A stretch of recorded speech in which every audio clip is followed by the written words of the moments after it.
Hello everyone. आज के video में हम देखेंगे बिहार स्टेट 2023।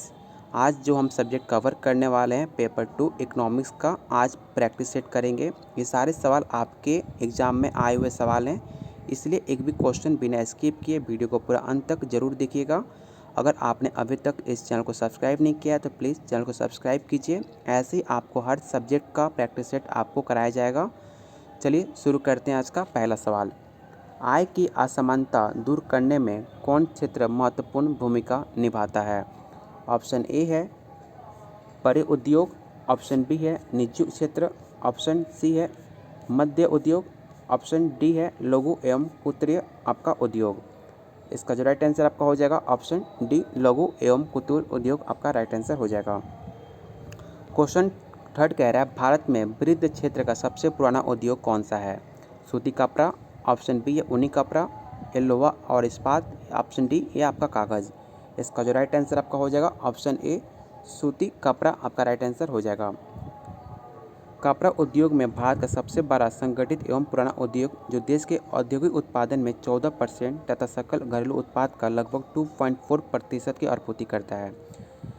आप इसे जरूर याद रखिएगा। क्वेश्चन 4 कह रहा है नई औद्योगिक नीति के अंतर्गत नीचे दिए गए सभी क्षेत्रों में किस एक को छोड़कर औद्योगिक लाइसेंस लेना आवश्यक है? वस्त्र की, या इलेक्ट्रॉनिक्स, एक्सप्रेस का, या सिगरेट या तंबाकू का, या विनिर्देशित खतरनाक रसायन का? इसका जो राइट आंसर आपका हो जाएगा ऑप्शन ए, वस्त्र का आपको लाइसेंस लेना नहीं पड़ता, बाकी सारे चीज़ का आपको लाइसेंस लेना पड़ता है। वस्त्र एक ऐसा बिजनेस है जहाँ आपको लाइसेंस लेने की ज़रूरत नहीं पड़ता है। अनुचित व्यापार व्यवहार किस में शामिल किया जाता है? FER में, या FEMA में, या MRTP एक्ट में, या एंटी मनी लॉन्ड्रिंग एक्ट में? इसका जो राइट आंसर आपका हो जाएगा ऑप्शन 5 का, ऑप्शन सी, MRTP एक्ट आपका राइट आंसर हो जाएगा। क्वेश्चन 6 कह रहा है भारत में मिश्रित अर्थव्यवस्था अपनाई गई थी। आपको बताना है कि कब अर्थव्यवस्था मिश्रित अपनाई गई थी। तो इसका जो राइट आंसर हो जाएगा 1948 में सबसे पहले मिश्रित अर्थव्यवस्था आपको अपनाई गई थी। राइट आंसर बी हो जाएगा। क्वेश्चन 7 कह रहा है भारत में पहली कृषि जनगणना किस वर्ष हुई थी? 1951 में, या 1961 या 62 में? ऑप्शन सी है 1970-71 में, ऑप्शन डी है 1980 या 81 में? इसका जो राइट आंसर आपका हो जाएगा ऑप्शन सी, सबसे पहले 70-71 ईस्वी में कृषि जनगणना आपकी हुई थी। राइट आंसर आपका सी हो जाएगा। निम्न में कौन सा एक भारत में भूमि सुधार का अस्त्र नहीं है? ऑप्शन ए है बिचौलिए का उत्मूलन, ऑप्शन बी है कतारी सुधार, ऑप्शन सी है भूमि जोतों का उच्चतम सीमा, ऑप्शन डी है कृषि आगत। इसका जो राइट आंसर आपका हो जाएगा ऑप्शन डी, कृषि आगत आपका भारत में भूमि सुधार के अंदर नहीं आता है। राइट आंसर आपका डी हो जाएगा। डैश कार्यक्रम 2005 में सभी गाँव को विद्युत उपलब्ध कराने के लिए शुरू किया गया था? तो राजीव गांधी ग्रामीण विद्युतीकरण, या कॉम्पैक्ट फ्लोस्पेट लैब्स, या अल्ट्रा मेगा पावर फ्लड्स, या ऑप्शन डी है उत्कृष्ट कार्यक्रम में भागीदारी। इसका जो राइट आंसर आपका हो जाएगा ऑप्शन ए आपका राइट आंसर हो जाएगा। राजीव गांधी ग्रामीण विद्युतीकरण द्वारा ही सभी गांव में विद्युत उपलब्ध कराने की शुरुआत की गई थी। ये भी आपसे पूछा जाता है कि कब शुरू किया गया था, तो आप इसे याद रखिएगा, अप्रैल 2005 से ये आपका शुरू हुआ था। क्वेश्चन 10 कह रहा है भारत में छुपी हुई बेरोजगारी मुख्यतः किससे संबंधित है? कृषि क्षेत्र से, या ग्रामीण इलाके से, या फैक्ट्री से, या शहरी इलाके से? इसका जो राइट आंसर आपका हो जाएगा कृषि क्षेत्र से सबसे ज़्यादा आपको बेरोजगारी देखने को मिलती है। राइट आंसर आपका ए हो जाएगा। क्वेश्चन 11 कह रहा है भारत में अधिकांश बेरोजगारी कहाँ पर है? तकनीकी में, या चक्रीय, या प्रशिक्षण, या आपका संरचनात्मक? इसका जो राइट आंसर आपका हो जाएगा प्रशिक्षण आपका राइट आंसर होगा, ऑप्शन सी आपका राइट आंसर हो जाएगा।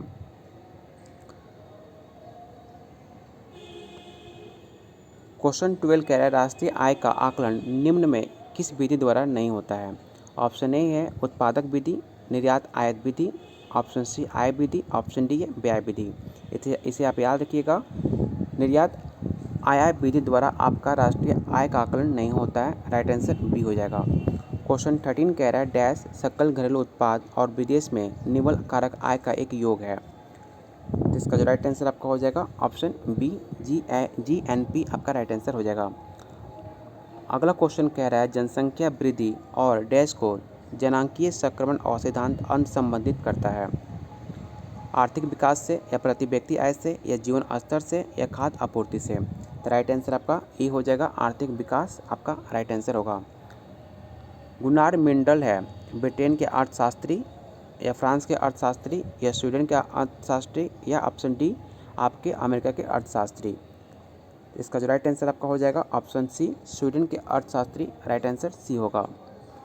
क्वेश्चन 16 कह रहा है यदि समाज में बचत की औसत 10% है, K/O अनुपात 4 है तथा जनसंख्या वृद्धि दर 1% है तो अर्थव्यवस्था के लिए साधारण संवर्धी दर कितनी होगी? 1.5%, 2.5%, ऑप्शन सी है 4.4%, ऑप्शन डी है 10%। इसका जो राइट आंसर आपका हो जाएगा ऑप्शन ए आपका राइट आंसर हो जाएगा, 1.5% आपका राइट आंसर हो जाएगा। क्वेश्चन 17 कह रहा है निम्नलिखित व्यक्तियों पर विचार करना है आपको। आपूर्ति की ओर से बिग पुश सिद्धांत के पक्ष में तर्क जुड़ा हुआ रहता है। ऑप्शन ए है बाजार के छोटे आकार के कल्पित आस्तियों के साथ, यह कथन आपका गलत है। भारतीयों में कल्पित अस्तित्व के साथ, यह आपका बिल्कुल सही है।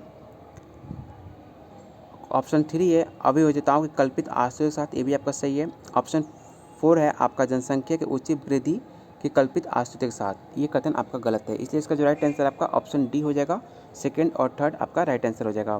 क्वेश्चन 18 कह रहा है चाकू धार समस्या किसके नाम से संबंधित है? मार्शल, रोस्टो, हेराल्ड या आपका डी नेल्सन। इसका जो राइट आंसर आपका हो जाएगा हेराल्ड से, आपका चाकू धार से संबंधित है हेराल्ड, राइट आंसर सी होगा। क्वेश्चन 19 कह रहा है आवश्यक न्यूनतम प्रयास मॉडल क्रिटिकल मिनिमम एफर्ट किसकी देन है? हॉर्समैन द्वारा या रोजोनिस्टन रोडान या लियोनस्टीन या आपका रोस्टो। इसका जो राइट आंसर आपका हो जाएगा ऑप्शन सी, लियोनस्टीन आपका राइट आंसर होगा। क्वेश्चन 20 कह रहा है भारत में गरीबी हटाओ का नारा किस पंचवर्षीय योजना के अंतर्गत दिया गया था? 9वीं या 5वीं या 4थी या आपका दूसरी। इसे आप याद रखिएगा, 5वीं सूची में आपका दिया गया था, गरीबी हटाओ का नारा आपका दिया गया था। किसके द्वारा भी दिया गया था, ये भी सवाल आपसे पूछा जाता है, तो आप इसे याद रखिएगा, श्रीमती इंदिरा गांधी द्वारा ही गरीबी हटाओ का नारा दिया गया था, राइट आंसर बी हो जाएगा। निम्नलिखित योजनाओं में किस योजना में भारतीय अर्थव्यवस्था ने उच्चतम समृद्धि दर प्राप्त की है? नवम, अष्टम, चतुर्थ या आपका द्वितीय। इसका जो राइट आंसर आपका हो जाएगा अष्टम, बी आपका राइट आंसर हो जाएगा। क्वेश्चन 22 कह रहा है निम्नलिखित में कौन विकास का एक आर्थिक निर्धारक नहीं है?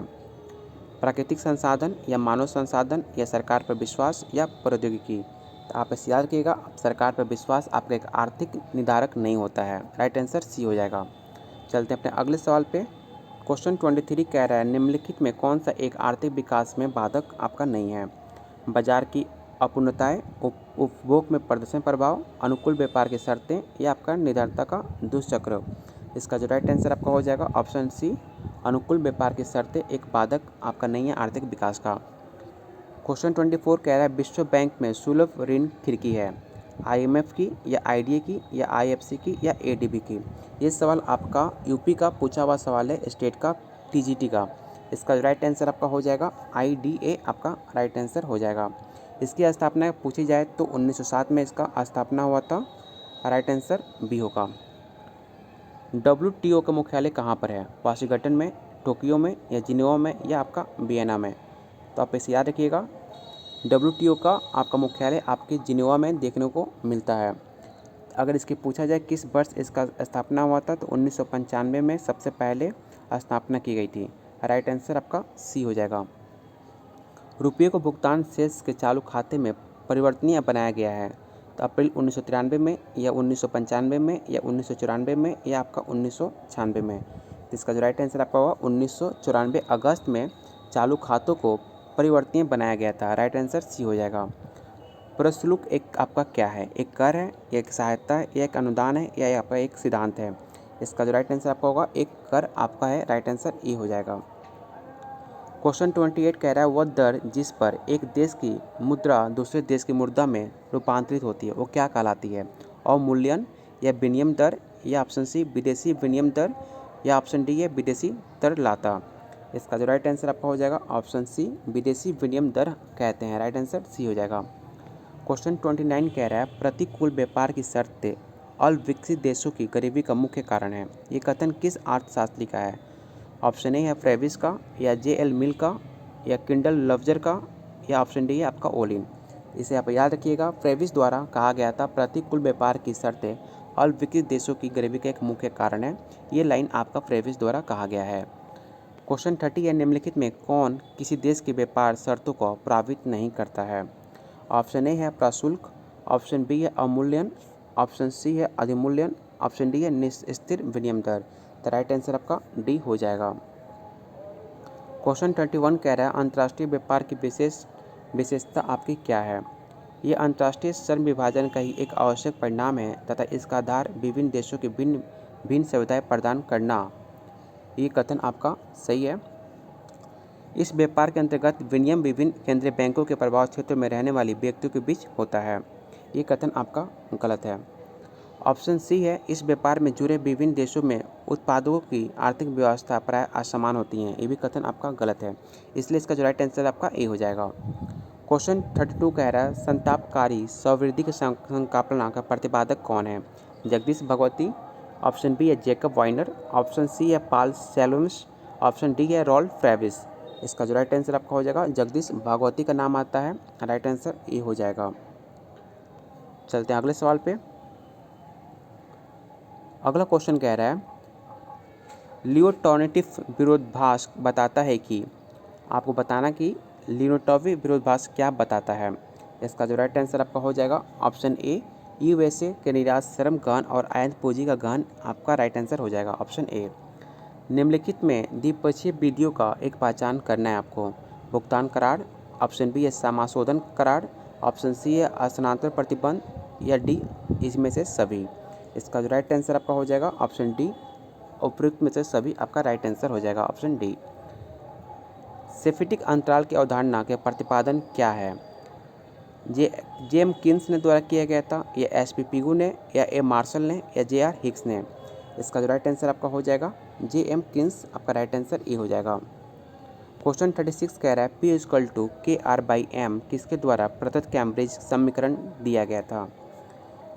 एस.सी. पिगू द्वारा, या जे.एम. किन्स द्वारा, या रॉबर्ट स्वर्ण द्वारा, या आपका मार्शल द्वारा।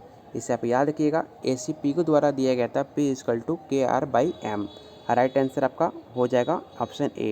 ये भी पूछा था कि P = क्या होगा, तो आप याद रखिएगा मुद्रा की क्रय शक्ति के आपका एक वास्तविक आय है, आर आपका एक किसी वस्तु विशेष के रूप में कुल वास्तविक आय है, और M = आपका वैध मुद्रा की प्रचलित मात्रा कहलाता है।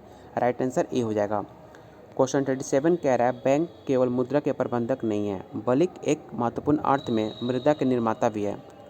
ये कथन किसके द्वारा दिया गया है? R.S. सेयर्स द्वारा, या प्रोफेसर एडविन कैनन द्वारा, या हार्टर, या आपका जॉनसन द्वारा दिया गया है। इसका जो राइट आंसर आपका हो जाएगा R.S. सेयर्स द्वारा दिया गया था कि बैंक केवल मुद्रा के प्रबंधक नहीं है बल्कि एक महत्वपूर्ण अर्थ में मुद्रा का निर्माता भी है। राइट आंसर ए हो जाएगा। क्वेश्चन 38 कह रहा है निम्नलिखित में कौन राजकोषीय नीति का उपकरण नहीं है? करारोपण, लोक व्यय, या आपका बैंक दर, या आपका लोक ऋण। इसका जो राइट आंसर आपका हो जाएगा ऑप्शन सी, बैंक दर। राइट आंसर हो जाएगा। क्वेश्चन 39 कह रहा है डैश कुल प्राप्तियों और कुल व्यय के बीच का अंतर कितना होता है? बजट घाटा, ऑप्शन बी है राजकोषीय घाटा, ऑप्शन सी है राजस्व घाटा, ऑप्शन डी है घाटे की बचत। इसका जो राइट आंसर आपका हो जाएगा बजट घाटा। कुल प्राप्ति कुल व्यय के बीच का अंतर बजट घाटा होता है। राइट आंसर ए हो जाएगा। क्वेश्चन 40 कह रहा है निम्नलिखित में कौन सी सार्वजनिक वस्तु नहीं है? पुलिस बल, आपका राष्ट्रीय सुरक्षा, गलियों में प्रकाश व्यवस्था, ऑप्शन डी है बिजली का घरेलू उपभोग। तो आप सबको पता होगा बिजली का घरेलू उपयोग आपका सार्वजनिक वस्तु नहीं है, इसका आपको बिल पे करना पड़ता है, हर महीने आपको बिजली पेमेंट करना होता है, ये आपका सार्वजनिक वस्तु नहीं है। राइट आंसर डी हो जाएगा। क्वेश्चन 41 कह रहा है अधिकतम सामाजिक लाभ के सिद्धांत का प्रतिपादन किसके द्वारा किया गया है? Option A sir Joseph stamp द्वारा, एफ सिराज द्वारा, एच डाल्टन द्वारा, या आपका बीपी अदकर द्वारा। इसका जो राइट आंसर आपका हो जाएगा ऑप्शन सी, एच डाल्टन द्वारा आपका अधिकतम सामाजिक लाभ के सिद्धांत का प्रतिपादन किया गया था। राइट आंसर सी हो जाएगा। मुद्रा की सट्टा मांग को जैसे कि किन्स के द्वारा वर्णित है इस प्रकार व्यक्त किया जा सकता है। आपको बताना है कि जो मुद्रा के सट्टा की मांग होती है आपको किसके द्वारा आप उसे प्रस्तुत किया जा सकता है। तो आप इसे याद रखिए L2 = FR। राइट आंसर हो जाएगा ऑप्शन ए। तरलता जल की स्थिति को किसने विकसित किया था? कैन्स ने या फ्रीडमैन ने या फिशर ने या आपका पिगू ने? जिसका जो राइट आंसर आपका हो जाएगा कैन्स द्वारा ही तरलता जल की द्वारा विकसित किया गया था। राइट आंसर ए हो जाएगा। चलते हैं अपने अगले सवाल पे। अगला सवाल आपका कह रहा है प्रोफेसर नाइट के अनुसार लाभ का क्या कारण है? ऑप्शन आपका दिया है बीमा योग्य जोखिम, ऑप्शन बी है गैर बीमा योग्य जोखिम, ऑप्शन सी है निश्चितताएं, ऑप्शन डी है जोखिम वहन। इसका जो राइट आंसर आपका हो जाएगा ऑप्शन बी गैर बीमा योग्य जोखिम आपका राइट आंसर हो जाएगा। क्वेश्चन 45 कह रहा है वितरण के सीमांत उत्पादकता सिद्धांत के अनुसार क्या होगा? इसका जो राइट आंसर आपका हो जाएगा उपयुक्त में से सभी आपका राइट आंसर डी हो जाएगा। रिकॉर्ड के लगान सिद्धांत के अनुसार लगान कितना होगा? भेदात्मक अतिरेक या व्यर्थी दिया जाता है या मात्र अनिवार्य भुगतान है या इनमें से कोई नहीं? इसका जो राइट आंसर आपका हो जाएगा भेदात्मक अतिरेक आपका रिकॉर्ड का लगान के सिद्धांत के अनुसार होता है। राइट आंसर ए होगा।